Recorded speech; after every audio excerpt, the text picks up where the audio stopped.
نہ کوئی ساز ہے، نہ کوئی سامان ہے، نہ کوئی اسباب ہے، کچھ بھی نہیں ہے، بس ایک عشق کی تڑپ ہے کہ حضور کبھی تو بلائیں گے، بنے گا جانے کا پھر بہانہ، کہے گا آ کر کوئی دیوانہ، چلو دیوانو تمہیں مدینے، مدینے والے بلا رہے ہیں۔ اللہ اکبر، جب تڑپ سچی ہوتی ہے تو پھر کرم ہوتا ہے۔ ایک رات اس کو میرے آقا کی یاد آئی اور روتے روتے وہ سو گیا۔ جب سویا تو اس کی آنکھ جب بند ہوئی، دل کی آنکھیں بیدار ہوئی، اس نے کیا دیکھا؟ مقدر بیدار ہوا، وقت بیدار ہوا، اور اس نے کیا دیکھا کہ گنبد خضرا ہے، نورانی تخت بچھا ہے، سنہری جالیاں ہیں، اور اس تخت کے اوپر آمینہ کے لال، عبداللہ کے لخت جگر، خسرو خوباں، معصوم آمنہ، سید العالمین، قائد المرسلین، دانائے سبل، مولائے کل، ختم الرسل، صاحب قرآن، طٰہٰ و یاسین، مزمل و مدثر، غیب دا نبی، عالم ما کان و ما یکون، امام المرسلین، خاتم النبیین، سید العالمین، شفیع المذنبین، یعنی ہم سب کے آقا و مولا محمد الرسول اللہ، ارواحنا فدا صلی اللہ علیہ وآلہ وسلم ایک تخت پر جلوگر ہے، اور تخت پر بیٹھے بیٹھے اللہ کے رسول فرماتے ہیں تم مدینے آؤ۔ سرکار خود دعوت دے رہے ہیں تم مدینے آؤ، اور یہ دیکھو یہ میرے گنبد کا ایک کنگرا ٹوٹ گیا ہے، اس کو تم اپنے ہاتھ سے آ کر کے تعمیر کرو۔ ہائے ہائے، دنیا میں معماروں کی کمی تو نہ تھی، لیکن حضور نے کس کا انتخاب کیا؟ جو حضور کا عاشق تھا اس کا انتخاب کیا، اور پھر اس جوان کو سرکار نے فرمایا تمہیں مدینہ منورہ آنا ہے، اور حضور نے کہا کہ یہ کنگرا تعمیر کرنا ہے۔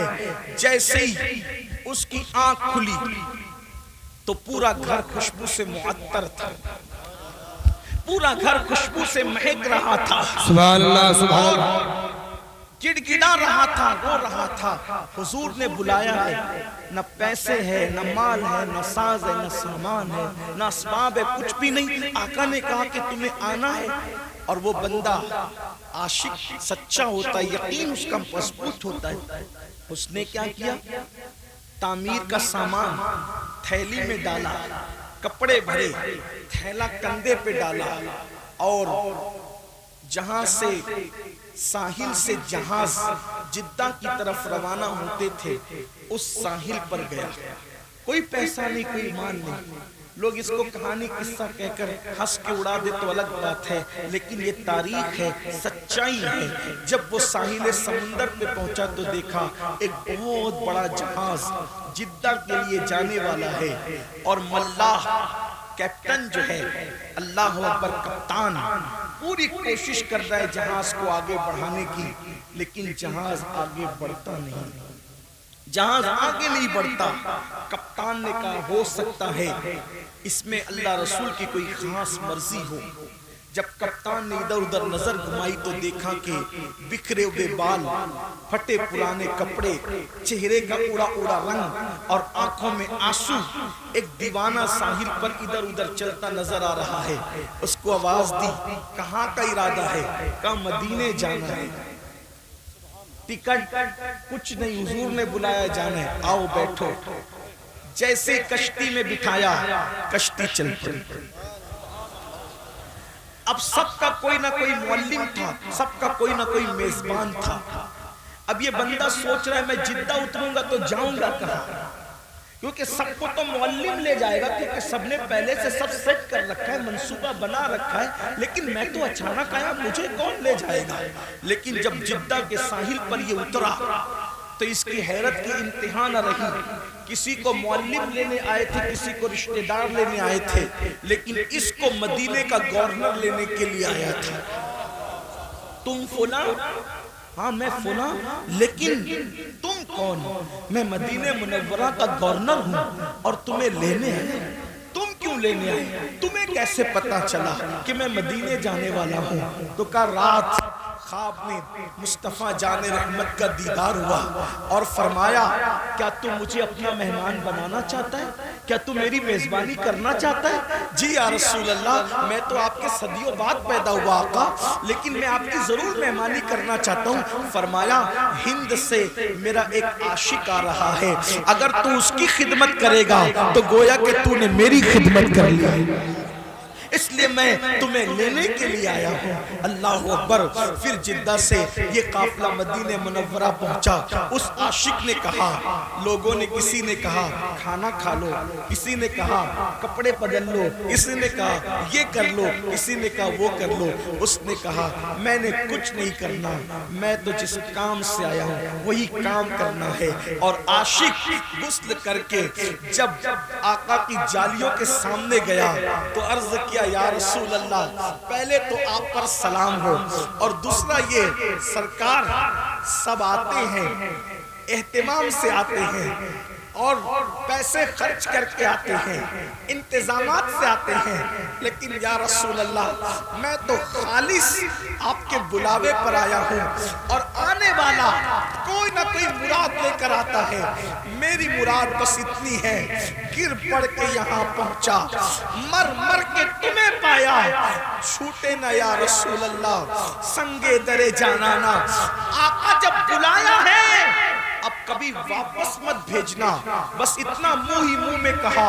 ان کا درد وہ در ہے کہ میرے کریم سے گر قطرہ کسی نے مانگا، دریا بہا دیے ہیں، در بے بہا دیے ہیں، کون دیتا ہے؟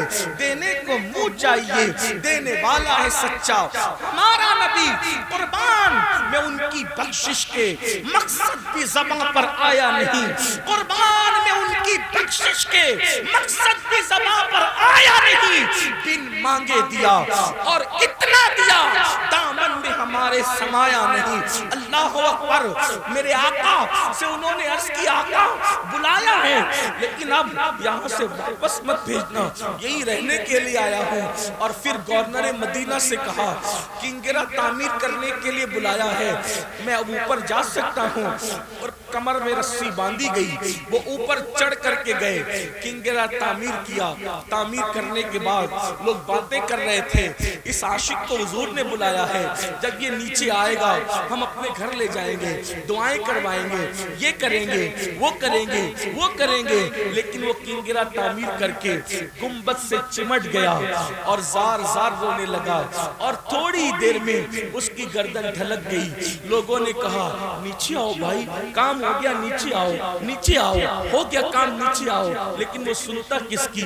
مدینے کے گورنر نے جب اوپر کسی کو چڑھایا بلا کر کے لاؤ تو کیا دیکھا کہ گنبد خضرا پر وہ اپنی جان کو قربان کر چکا تھا۔ جب تیری یاد میں دنیا سے گیا ہے کوئی، جب تیری یاد میں دنیا سے گیا ہے کوئی، جان لینے کو دلہن بن کے قضا آتی ہے۔ میرے آقا علیہ السلام کے دیوانوں، یہ تھے عاشق لوگ جنہوں نے غربت میں بھی سچا عشق کیا، یہ تھے عاشق لوگ جنہوں نے بھکمری میں بھی سچا عشق کیا، یہ تھے سچے عاشق لوگ جنہوں نے فاقہ کشی میں بھی سچا عشق کیا۔ لیکن آج ہم لوگ، اللہ نے ہمیں اور آپ کو مال دیا، 3 ٹائم کا کھانا دیا، اللہ نے تن بھر کے کپڑا دیا، مکان دیا، سب دیا، لیکن افسوس سب کچھ حضور کے صدقے میں ملا، اور حضور ہی سے ہم بغاوت کرنے لگ گئے، حضور ہی کو بھول گئے، ہم حضور کو فراموش کر گئے۔ جو رسول پوری زندگی ہمیں یاد کرتے رہے، اس رسول کو ہم نے بھلا دیا، گانوں میں بھلا دیا، غزلوں میں بھلا دیا، گناہوں میں بھلا دیا۔ آج اگر کوئی مسلمان جوان زنا کے اڈے پر ہے تو وہ کسی کو کا دل دکھائے نہ دکھائے، وہ اپنے نبی کا دل دکھا رہا ہے۔ اگر آج مسلمان شراب پی رہا ہے، وہ کسی کو تکلیف پہنچائے نہ پہنچائے، وہ رسول اللہ کے دل پہ نشتر لگا رہا ہے۔ اگر کوئی مسلمان داڑھی منڈا کر گٹر میں پھینکوا رہا ہے تو وہ کسی کا دل دکھائے نہ دکھائے، وہ اپنے نبی کا دل دکھا رہا ہے۔ آج لوگ کہتے ہیں مولانا مسلمانوں کے حالات خراب کیوں ہو گئے؟ میں کہتا ہوں اگر مسلمانوں نے اپنے نبی کا دل نہ دکھایا ہوتا تو مسلمانوں کو یہ حالات نہ دیکھنے پڑتے۔ کے. اور آج بھی میں اپنے جوانوں سے کہتا ہوں مسلمانوں آج بھی اپنے نبی سے معافی مانگ لو, اپنے اللہ کی بارگاہ میں توبہ کر لو اور اتنا عہد کر لو کہ میں کبھی اپنے نبی کا دل نہیں دکھاؤں گا. یاد رکھنا یہ گناہوں سے رسول اللہ کا دل دکھتا ہے. سیدنا فاروق اعظم کہتے ہیں, لوگ کہتے ہیں چھوٹا گناہ چھوٹا گناہ چھوٹا گناہ, فاروق اعظم کہتے ہیں مجھے تو اتنا سمجھتا ہے کہ گناہ کوئی بھی کرو اس سے رسول اللہ کے دل کو تکلیف پہنچتی ہے. اے میری قوم کے جوانوں, اگر تم جوا کھیلتے ہو, اگر تم شراب پیتے ہو, اگر تم ماں باپ کو تکلیف پہنچاتے ہو, اگر تم معاذ اللہ کسی عورت پر بری نظر ڈالتے ہو, اگر تم سود کا دھندا کرتے ہو, اگر معاذ اللہ تم کسی سے فون پر گندی بات کرتے ہو, تم کسی کے ساتھ گندی چیٹنگ کرتے ہو, فیس بک پر بیٹھ کر کے تم کوئی گندگی کرتے ہو, یاد رکھنا آپ کے ابا کو پتا ہو یا نہ ہو, آپ کی امی کو پتا ہو یا نہ ہو, آپ کی بیوی کو پتا ہو یا نہ ہو, آپ کے بھائی بہن کو پتا ہو یا نہ ہو, لیکن آپ کے نبی کو اس کا پتا ہوتا ہے. کیونکہ ہم کسی مردہ نبی کا کلمہ نہیں پڑھتے, ہمارا نبی زندہ ہے. ارے نبی اگر سلیمان ہو تو وہ چونٹی کی آواز کو 3 میل کے فاصلے سے سن سکتے ہیں. جب سلیمان کا سننا اتنا ہے تو جانے سلیمان کا سننے کا عالم کیا ہوگا. اس لیے حضور سن بھی رہے ہیں, حضور دیکھ بھی رہے ہیں. میرے عزیز, جب نبی ہمارا درود سن سکتے ہیں تو کیا نبی ہمارے گناہوں کو نہیں دیکھ سکتے؟ پھر حضور کا تو تکلیف نہیں پہنچتی. اور قبر میں ایک عام مسلمان کو بھی تکلیف پہنچانا اتنا بڑا گناہ ہے کہ جو کسی مسلمان کی قبر کے قریب سے چپل بجاتے ہوئے گزر جائے تو اس سے مردے کو تکلیف پہنچتی ہے اور اس کے لیے عذاب اور وعید ہے. تو جو اپنے گناہوں سے رسول اللہ کو, جو اللہ کی مخلوق میں سب سے بہتر ہو, اگر ان کو تکلیف پہنچائے تو یہ امت عزت کیسے پائے گی, یہ امت وقار کیسے پائے گی, یہ امت شان و شوکت کیسے پائے گی. میرے عزیز, آج آپ کہتے ہو نا کہ لوگ ہمیں کاٹ رہے ہیں. ایک ہی بات کہتا ہوں, ایک بات توجہ کرنا, بات مکمل کرتا ہوں. ایک بات, لوگ ہمیں کاٹ رہے ہیں, ہم کٹ رہے ہیں. ٹھیک, کیوں کٹ رہے ہیں؟ آسان زبان میں آپ کو بتاتا ہوں. اللہ کے رسول نے احد کے میدان میں چند صحابہ کو کہا تم اس پہاڑ پہ کھڑے رہنا, جب تک میں نہ کہوں تم نیچے مت آنا. توجہ کرنا, جو سمجھدار جوان ہے ان کی میں توجہ چاہتا ہوں. جو دھیگا مستی کرنے میں تو ان سے کوئی بات ہی نہیں کر رہا ہوں, لیکن جو واقعی سن کر کچھ سیکھنے اور عمل کرنے آئے ہیں ان کی خاص توجہ. میں کہتا ہوں تقریریں 2 گھنٹے کی 3 گھنٹے کی ہو اپنا معاملہ, لیکن اگر ایک بھی بات آپ کے دماغ میں اتر گئی تو وہ 3 4 5 گھنٹے کی تقریر سے بہتر ایک ہی بات ہے. ہمیں لوگ کاٹتے کیوں ہیں, ہم کیوں کٹ رہے, پوری دنیا میں کیوں کٹ رہے ہم. اللہ کے رسول نے اپنے صحابہ سے کہا, چند صحابہ سے, یہ جبل روما ہے, اس پر کھڑے ہو جاؤ, جب تک میں نہ کہوں تم اترنا نہیں. اگر تم دیکھو کہ ہم گاجر مولی کی طرح کٹ رہے تو بھی مت اترنا, اور اگر تم دیکھو کہ ہم مال غنیمت اکٹھا کر رہے تو بھی مت اترنا. ٹھیک, احد کی جنگ شروع ہوئی, تھوڑی دیر میں مسلمانوں نے کافروں کے ایسے چھکے چھڑائے کہ وہ سر پہ پیر رکھ کے سرپٹ بھاگے, اپنی عورتوں کو, اپنا مال, اپنے اونٹنی, اپنی سواری سب چھوڑ کے بھاگے. اب توجہ کرنا, جب وہ سب چھوڑ کر کے بھاگے تو جن کو رسول اللہ نے پہاڑ پہ کھڑا کیا تھا ان میں ہو گیا اختلاف. کچھ نے کہا کہ نیچے اترو, جنگ ختم ہو گئی. کچھ نے کہا اللہ کے رسول نے جب منع کیا کہ جب تک میں نہ کہوں نیچے مت اترنا, تو انہوں نے کیا کہا, حضور نے یہ میں نہ کہوں کی بات جب تک جنگ جاری ہے تب تک کے لیے کہا تھا, جنگ ختم ہو گئی اب اوپر رکنے کا مطلب کیا. وہ دوسرے گروپ نے کہا, کیا کہا کہ بھئی جنگ جاری اور جنگ ختم سے ہم کو کوئی مطلب نہیں. جب ہمارے نبی نے کہہ دیا کہ جب تک میں نہ کہوں نیچے مت آنا تو ہم نہیں جائیں گے. انہوں نے کہا یہ حکم صرف جنگ تک تھا, جنگ ختم ہو چکی ہے, یعنی وہ گناہ بھی نہیں ہے, وہ خطا بھی نہیں ہے ان کی, مگر ان کو حضور کا قول سمجھنے میں کچھ مغالطہ ہوا, اتنا ہی کہہ سکتے ہیں, نہ وہ گناہ نہ خطا ہے. اور پھر ان کی بڑی تعداد نیچے آ گئی جن کو رسول اللہ نے کہا تھا پہاڑ سے مت اترنا, مگر ان کی بڑی تعداد نیچے آ گئی اور ایک چھوٹی سی تعداد انہوں نے کہا جب تک حضور نہیں کہیں گے ہم یہی رہیں گے. کیا ہوا؟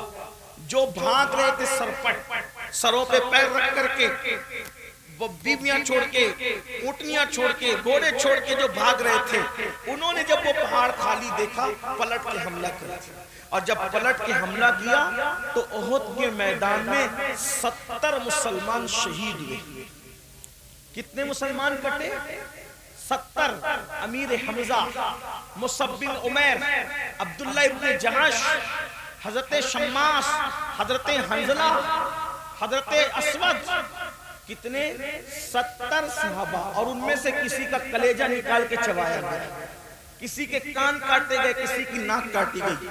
آپ مجھے بتائیں اگر 15-20 صحابہ صرف رسول اللہ کے فرمان کو سمجھنے میں مغالطہ ہو جائے، بہت احتیاط سے بات کر رہا ہوں میرے مسلک کی رعایت کرتے ہیں کیونکہ میرا پورا مسلک مسلک ادب ہے اور میرے نبی کے ہر صحابی کا احترام ہم پہ فرض ہے، اس لیے توجہ کرنا.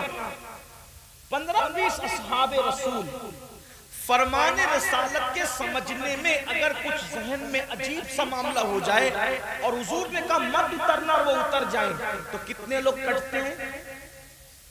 کتنے لوگوں کا خون بہتا ہے؟ کتنی فیملیاں اجڑتی ہیں؟ کتنے گھروں کے بچے یتیم ہوتے ہیں؟ 70. اگر ایک فرمان پر 15-20 لوگ عمل نہ کرے تو 70 گردنیں کٹتی ہیں. اور جہاں پر پوری امت نافرمان ہو جائے، پوری امت، اور وہاں تو فرمان کو سمجھنے میں مغالطہ ہو رہا تھا، نافرمانی نہیں تھی، خطا نہیں تھی، حضور کے ساتھ جفا نہیں تھی. یہاں تو رسول اللہ نے جن باتوں کو کھول کھول کر کے بیان کیا کہ یہ مت کرنا، یہ مت کرنا، یہ مت کرنا، کروڑوں لوگ وہی سب کچھ کر رہے ہیں، تو کیا کٹو گے نہیں؟ مرو گے نہیں؟ اس امت پر کبھی بھی زوال نہ آتا اگر یہ امت رسول اللہ کے ساتھ وفا کرتی. ہم نے جرائم کیے، بتاؤ کس مسلمان کو پتہ نہیں زنا کرنا حرام ہے؟ اتنے بھولے ہو گئے مسلمان. کس مسلمان کو پتہ نہیں کیا گناہ ہے کیا نیکی ہے؟ سب کو پتہ ہے. آسان زبان میں گناہ بچے کو بھی پتہ ہے کہ گناہ ہے، اسی لیے لوگ گناہوں کو چھپ کے کرتے ہیں اور نیکیوں کو علل اعلان کرتے ہیں. یہ چھپ کے کرنا ہی بتا رہا ہے کہ تمہیں پتہ ہے کہ یہ گناہ ہے. سب کو پتہ ہے، بچے کو پتہ ہے کہ گناہ کیا ہے اور نیکی کیا ہے. اب بتاؤ اب بھی مسلمان نہ جاگیں گے؟ لوگ رونا رو رہے ہیں ایسا کرو ایسا کرو. میں کہتا ہوں جو کر رہے ہو تم اپنی مرضی سے کرو. فقیر کا کہنا تو اتنا ہے حضور کو راضی کر لو، حضور کا جو دل دکھایا ان سے معافی مانگ لو اور یہ یقین دلاؤ اپنے نبی کو کہ یا رسول اللہ اب میرا کوئی قدم ایسا نہیں اٹھے گا کہ جس سے آپ ناراض ہو جائیں. اگر آپ نے ایسا کر لیا دنیا کا کچھ بھی ہو انشاءاللہ آپ کو تکلیف نہیں ہوگی. لاک ڈاؤن لگے گا، اللہ تعالیٰ آپ کی روزی آپ کے گھر تک پہنچائے گا. وبائیں آئے گی، آپ کی آنکھ میں کبھی آنسو نہیں ہوگا. کیوں؟ اس لیے کہ ایک بار حضور کو راضی کر کے دیکھو حضور کو راضی کرنے کا مزہ کیا ہے، سبحان اللہ، حضور کو خوش کرنے پر انعامات کی برسات کیسے ہوتی ہے. نادان ہے مسلمانوں کو نہیں پتا اگر پتھر حضور کو راضی کر لینا، پتھر حضور کے نام پہ نرم ہو جائے نا، پتھر عزت پا جاتا ہے. میں پوچھتا ہوں دنیا میں کروڑوں پتھر ہیں، سارے پتھروں کو عزت نہیں ملتی، لیکن وہ پتھر جو رسول اللہ کے قدم کے نیچے نرم ہو کر نقش قدم کو اپنے سینے میں اتار لیتے ہیں، کبھی سر پہ رکھے جاتے ہیں، کبھی آنکھوں میں رکھے جاتے ہیں، کبھی منبر پہ رکھے جاتے ہیں. پتھر رسول اللہ کے قدموں کے نیچے نرم ہو جائے وہ ہمیشہ کی عزت پا جاتے ہیں. اگر انسان حضور کے فرمان تلے نرم ہو کر حضور کے فرمان پہ عمل کرنے لگ جائے زمین کے اوپر بھی عزت ہے، زمین کے اندر بھی عزت ہے. اس لیے میرے بھائیوں میری آپ سے درد دل کے طور پہ یہی گزارش ہے نیک بنو، گناہوں کو چھوڑو. اللہ کے رسول صلی اللہ علیہ وآلہ وسلم فرماتے ہیں بہترین مہاجر وہ ہے، بہترین ہجرت کرنے والا وہ ہے جو گناہ چھوڑ دے اور نیکیوں کی طرف آئے. ایسا ہجرت کرنے والا بہترین مہاجر ہے. آؤ ہجرت صحابہ نے کی تھی, اب ہجرت نہیں, لیکن ہجرت ابھی بھی اس اعتبار سے ہے کہ ہم اگر گناہ کو چھوڑ کر کے نیکیوں کی طرف آتے ہیں تو یہ بھی ہجرت ہے, اور اس سے بہترین ہجرت کچھ نہیں ہو سکتی. میرے آقا فرماتے ہیں ہجرت کرو مالدار ہو جاؤ گے, یعنی گناہ کو چھوڑ کر اگر نیکیوں کی طرف آؤ گے تو اللہ تعالیٰ تمہیں مالا مال فرما دے گا, بہت برکت دے گا اللہ. آؤ میرے بھائیوں, اللہ کی بارگاہ میں سچی توبہ کرو, رجوع کر لو اس کی طرف, معافی مانگ لو اس سے, اور رسمی مسلمان اور اسمی مسلمان بن کر زندگی مت گزارو, بلکہ حقیقی مسلمان بن کے زندگی گزارو. ایسا مسلمان جس کا چلنا, جس کا بولنا, جس کا اٹھنا, جس کا بیٹھنا, جس کا سونا, جس کا جاگنا, یہ سارے اعمال سے لوگ دور سے دیکھ کر کہیں کہ جب 1450 سال کے بعد مسلمان ایسا ہے تو جو اسلام لایا وہ پیغمبر اسلام کی شان کا عالم کیا ہوگا, ان کے کردار کا عالم کیا ہوگا, ان کے اخلاق کا عالم کیا ہوگا. بس یہی پیغام لے کر ہم یہاں پر آئے تھے. حضرت مولانا جاوید صاحب اور ان کی پوری ٹیم کو مبارکباد کہ انہوں نے خوبصورت جلسہ سجایا. اللہ تعالیٰ اس محفل کو اپنی بارگاہ میں قبول فرمائے, اور آپ سب کی محبتوں کو اللہ تعالیٰ قبول فرمائے. اور میں آپ سے گزارش کرتا ہوں کہ مجھے 4 بجے دلی ایئرپورٹ پہنچنا ہوگا, اس لیے آپ سب کی محبتوں کا شکریہ. اگر آپ اس سے مصافحہ کریں گے, دوڑیں گے, بھاگیں گے تو بیٹھو, ابھی محفل ختم ہے, بیٹھ. حضرت مولانا صاحب بیان فرما رہے تھے اور میں ان کے اور آپ کے درمیان مخل ہو گیا تھا, تو میں چاہوں گا بیٹھ جائے.